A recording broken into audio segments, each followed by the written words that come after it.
Doctor Baba Saheb Ambedkar open university.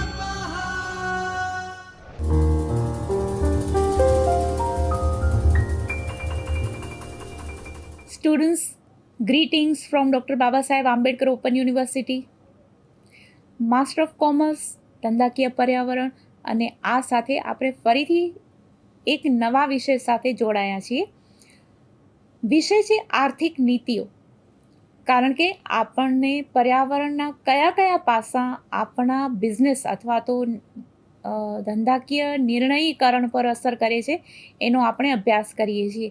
આપણે નાણાકીય નીતિનો જે સ્ટડી કર્યું અને આઈ હોપ કે તમે નાણાકીય નીતિમાં જે ડુ ઇટ યોર સેલ્ફ આપેલા હતા એના સાથે તમે ફેસ ટુ ફેસ અથવા તો ઓનલાઈન સર્ચ કર્યું હશે કે મોનેટરીસ્ટ એટલે કે નાણાંવાદીઓ કોણ કોણ છે, આધુનિક નાણાંવાદ શું કહે છે, અત્યારે આપણે કઈ કઈ કરન્સીનો યુઝ કરીએ છીએ અને નાણાકીય નીતિ સામેના પડકારો કયા છે. આગળ આજે આપણે જે અભ્યાસ કરવાના છીએ એ છે ફિસ્કલ પોલિસી એટલે કે રાજકોષીય નીતિ. રાજકોષ એટલે સરકારનું ભંડાર કહી શકાય ને, રાઈટ? તો જ્યાં સરકારે કરવાના ખર્ચ અને સરકારની આવકના સ્ત્રોત એના આધારે આર્થિક ઈચ્છિત પરિણામો કેવી રીતે મેળવી શકાય એ આપણે જોઈએ. રાજકોષીય નીતિ એટલે સિમ્પલી તો કહીએ કે જે સરકારે કરવાના થતા ખર્ચ, દાખલા તરીકે દેશની સુરક્ષા છે, કાયદો અને વ્યવસ્થા જાળવવાનું કામ છે, બધા કામો કરી શકે. એના માટે કઈ કઈ બાબતોથી સરકારને આવક મળે છે તે. પણ આ જ જો પ્રક્રિયા આર્થિક વિકાસ માટે પણ ઉપયોગમાં લઈ શકાતી હોય તો એટલા માટે જેમ નાણાકીય નીતિ એક સાધન, એક ટૂલ તરીકે જોયું, તેવી રીતે રાજકોષીય નીતિ પણ આર્થિક વિકાસના ટૂલ તરીકે અથવા તો ઈચ્છિત આર્થિક પરિણામ મેળવવા માટે એક સાધન તરીકે ઉપયોગમાં લેવાય છે. તો એઝ અ બિઝનેસ પર્સન આપણે પણ એક વિક્રેતા તરીકે, ઉત્પાદક તરીકે કે ઉપભોક્તા તરીકે રાજકોષીય નીતિના ટ્રેન્ડ સાથે જોડાઈએ તો આપણો બિઝનેસ પણ સફળ રહે, આપણા વ્યવહાર પણ સફળ રહે. આગળ જોઈએ. હવે આ 5 મુદ્દાઓ પર આપણે આજે અભ્યાસ કરવાનો છે. એટલે સ્વાભાવિક છે કે રાજકોષીય નીતિનો અર્થ અને પરિચય, રાજકોષીય નીતિના પ્રકાર, સિમ્પલી એ પણ તમને ખ્યાલ જ હશે કે સંકુચનલક્ષી અને વિસ્તરણકારી 2 પ્રકાર હોય. તો આની જે સ્લાઇડ આવશે એમાં આપણે થોડી સ્પીડ રાખીશું. રાજકોષીય નીતિના સાધનો, રાજકોષીય નીતિનું મહત્વ અથવા તો ઉદ્દેશ, વાય આપણે રાજકોષીય નીતિ શા માટે ઉપયોગમાં લઈએ છીએ, રાજકોષીય નીતિનો વેપાર રોજગાર માટે સંદર્ભ. આ આપણા 5 હેતુ છે અથવા તો આપણા વ્યાખ્યાન ખંડની રૂપરેખા છે. આપણું ઓબ્જેક્ટિવ. અચ્છા, રાજકોષીય નીતિનો પરિચય. હવે રાજકોષીય નીતિ એટલે શું? સિમ્પલી એ સરકાર દ્વારા જાહેર ખર્ચ અને કર નીતિનો, માત્ર કરવેરાની, સરકારની આવકના ઘણા અન્ય સાધનો પણ હોય છે, તો એ પણ મુખ્યત્વે કરવેરા, તો એનો ઉપયોગ કરીને આર્થિક પ્રવૃત્તિ પર અસર પાડવા માટેનો આ ઉપાય છે. આર્થિક પ્રવૃત્તિઓ વધારવી, ઘટાડવી, દાખલા તરીકે ટેરિફ, તો એ પ્રકારે જકાત, તો એક પ્રકારે એક સાધન તરીકે યુઝ થાય છે. તો આર્થિક નીતિ અથવા તો આર્થિક પ્રવૃત્તિ પર અસર પાડવા માટેનો આ એક ઉપાય અને સાધન છે. મુખ્ય હેતુ અગેઇન દરેક પ્રકારની નીતિનો ઉપાય હેતુ હોય છે આર્થિક સ્થિરતા, વૃદ્ધિ અને રોજગારનું સ્તર સુધારવું. આ મુખ્ય હેતુ હોય છે હંમેશા કોઈ પણ આર્થિક નીતિના. જેમ આપણો પણ હેતુ હોય છે કે નફો વધારવું, વેચાણ વધારવું, બજારમાં ટકી રહેવું. આ એક કંપની અથવા તો પેઢીના નિર્ણયો હોય છે. એના માટે આપણે રાજકોષીય નીતિનું સ્ટડી કરવાનું છે. આગળ જોઈએ. કોન્ટ્રાક્શનરી અને એક્સપાન્શનરી 2 પ્રકાર હોય છે. ખર્ચમાં ઘટાડો કરે તો પ્રજાના હાથમાં પૈસા ઓછા આવે. અહીંયા જોવાનું છે એક ખાસ બાબત કે સરકાર જો ખર્ચ ઘટાડે તો પ્રજાના હાથમાં પૈસા ઓછા આવે. સરકાર જો ખર્ચ વધારે કરે અને કરવેરામાં ઘટાડો કરે, કરવાનું શું છે કે પ્રજા પાસે પ્રજાના હાથમાં નાણાં રાખવાના છે કે નથી રાખવાના, એ પ્રકારે આ નીતિ ઘડાતી હોય છે. આગળ જોઈએ. તો આમાં કયા કયા સાધનો હોય છે? તો જાહેર ખર્ચ, સરકાર જે બાબતો ઉપર ખર્ચ કરે છે તે છે રાજકોષીય નીતિના સાધનો. રાજકોષીય નીતિની તરફેણ કરનાર એક અર્થશાસ્ત્રીનું નામ હું તમને આપું, બાકી તમારો ડુ ઇટ યોર સેલ્ફમાં જોવાના છે કેન્સ, કારણ કે કેન્સે કહ્યું હતું કે અર્થતંત્રને મંદીમાંથી ઉગારવા, 1929ની મહામંદીમાંથી ઉગારવા માટે સરકારે ખાડા ખોદાવીને ફરીથી પૂરવાનું કામ પણ કરવું જોઈએ. કંઈ પણ કામ ન હોય સરકારને તો ખાડા ખોદાવો અને ફરીથી પૂરાવો, તો સરકાર પ્રજા પાસે પૈસા આવશે. પણ આપણી પાસે આધુનિક સરકાર પાસે તો અસંખ્ય કામ છે, કલ્યાણલક્ષી છે, સરહદોની સુરક્ષા કરવાની છે, શિક્ષણનું પ્રમાણ વધારવાનું છે, પ્રાકૃતિક આપદાઓ સામે રક્ષા કરવાની છે, કાયદો અને વ્યવસ્થા જાળવવાના છે. અનેક કામ છે સરકારના. આ તો મેં 3 થી 4 ગણાવ્યા. તો વહીવટ છે આ બધાનું. તો અત્યારે તો સરકારનો ખર્ચ અનેક ગણો વધી ગયો છે. તમે અભ્યાસ કરી શકો કે અત્યારે સરકારનો ખર્ચનું ટ્રેન્ડ શું છે.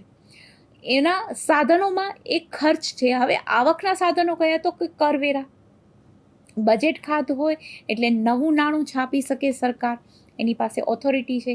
અથવા તો ઉધાર લઈને સરકાર પ્રજા પાસેથી બી ઋણ લે છે, વિદેશી સરકાર પાસેથી, વિદેશી આંતરરાષ્ટ્રીય સંસ્થાઓ પાસેથી, પોતાની જ બેન્કો પાસેથી, રિઝર્વ બેન્ક પાસેથી અનેક રીતે એ ઉધાર ઋણ લઈ શકે છે.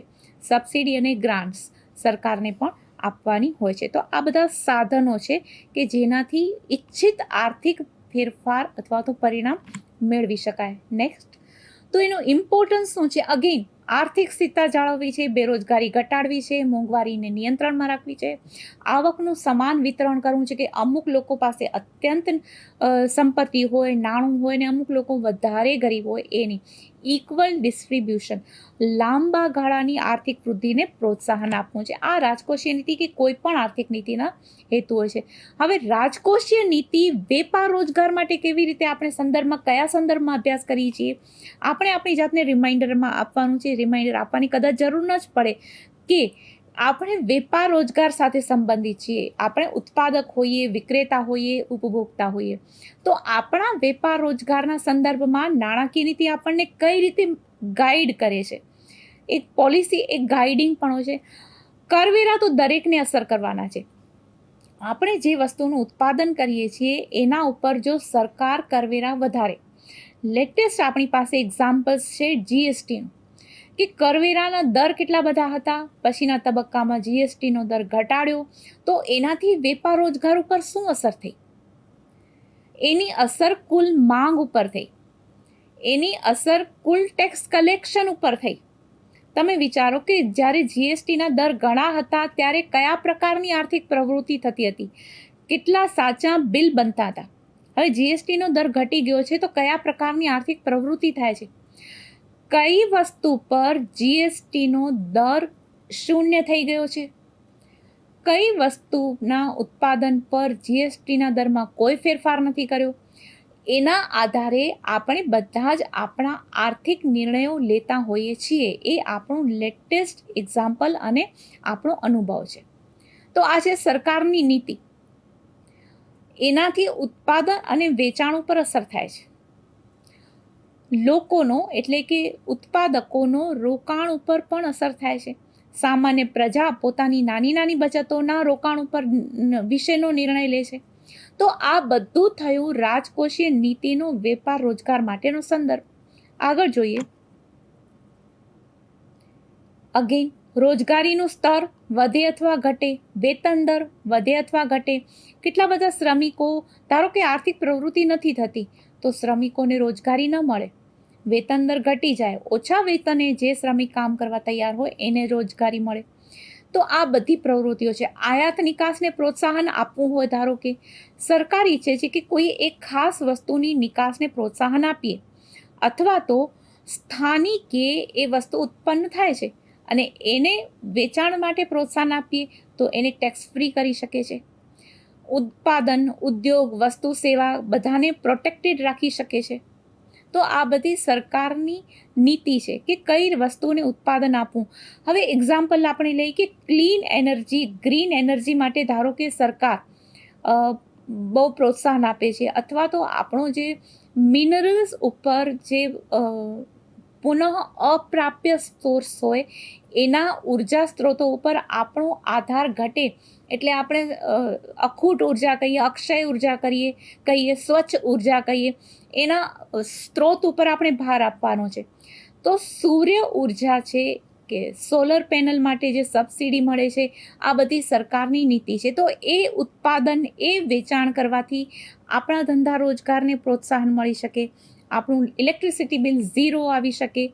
આ બધા છે એના કારણે આપણે આર્થિક પ્રવૃત્તિઓમાં ડિસિઝન લેતા હોઈએ છીએ. તો સરકાર કઈ બાબતોને ટેક્સ વધારે છે, કઈ બાબતોને ટેક્સ ઘટાડે છે, એના આધારે આપણા બધાના ડિસિઝન લેવાતા હોય છે.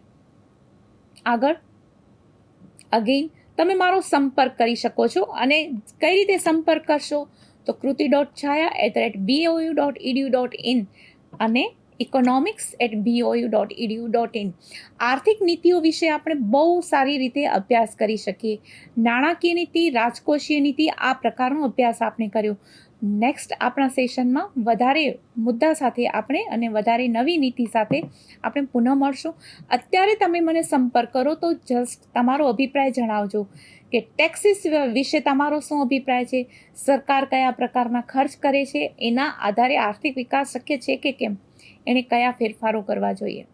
ફરીથી મળીએ, ત્યાં સુધી તમારા ઈમેલની હું રાહ જોઉં છું. Nice time. स्वाध्यायः परः